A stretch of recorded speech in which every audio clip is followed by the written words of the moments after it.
আজকের দিনটা দেখুন মেঘলা মেঘলা ওয়েদার, কোনো কাজ করতে ইচ্ছা করছে না। আসসালামু আলাইকুম, আমি মম হালিমা। সবাই কেমন আছেন? আলহামদুলিল্লাহ, আমরাও ভালো আছি। আজকে হচ্ছে বৃহস্পতিবার, তো প্রথমে উঠে চা নাস্তা করে নিলাম। তো আজকে আর কোনো ভিডিও নেওয়া হয়নি। এটা হচ্ছে কালকে মানে আগের দিন বিকালবেলা মেয়েকে ঘুম পাড়িয়ে রেখে ছেলেকে নিয়ে একটু টিউশন পড়াতে নিয়ে গিয়েছিলাম। রোজ ওর বাবা বাইকে করে নিয়ে দিয়ে আসে। আজ ওর বাবার একটা কাজ ছিল, তাই ভাবলাম আমি নিয়ে দিয়ে আসি। আমারও একটা দরকার ছিল। ছেলের এক্সাম চলছে, ওর এক্সাম আসলে না আমি একটু চিন্তায় পড়ে যাই। যখন এক্সাম দিতে চলে যায় তখন সারাক্ষণ আমি ভাবতে থাকি কি লিখছে না লিখছে। তো এই তো চলে যাচ্ছি, বেশি দূরে না, 5 টাকার ভাড়া।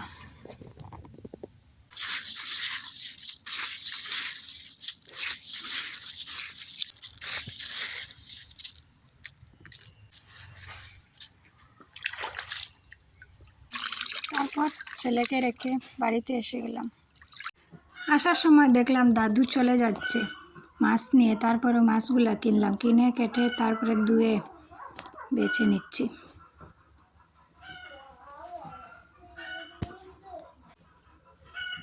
মাছগুলা রোজ কিনি, কারণ আমার ছেলে মাছগুলা খেতে খুব ভালোবাসে। ছোটো মাছগুলা, বড় মাছ অত খেতে চায় না। ডিম আর ওই ছোটো মাছগুলা ছাড়া ও আর বড় মাছ মাংস অন্য কিছু আর খেতে চায় না। তারপরে এই তো রান্না করে নিচ্ছি। একটা হাঁড়ি বসিয়ে তেল দিয়ে পেঁয়াজ রসুন দিয়ে দিলাম। কিছুক্ষণ নাড়ে ছেড়ে তারপর হলুদ মরিচ দিয়ে দিব, একটু জিরার গুঁড়াও দিব।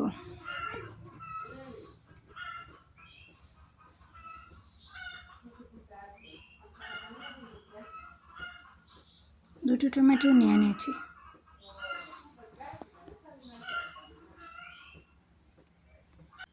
মশলা ভালো করে কষিয়ে নিলে যে কোনো রান্নার স্বাদ ভালো আসে। এই তো আমার রান্নাটাও কমপ্লিট হয়ে গেছে।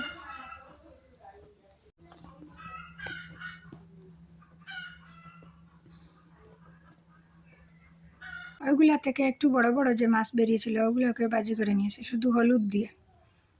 তো আজকের ভিডিওটা এখানে শেষ করবো। ভালো লাগলে একটা লাইক করবেন। আল্লাহ হাফিজ, আসসালামু আলাইকুম।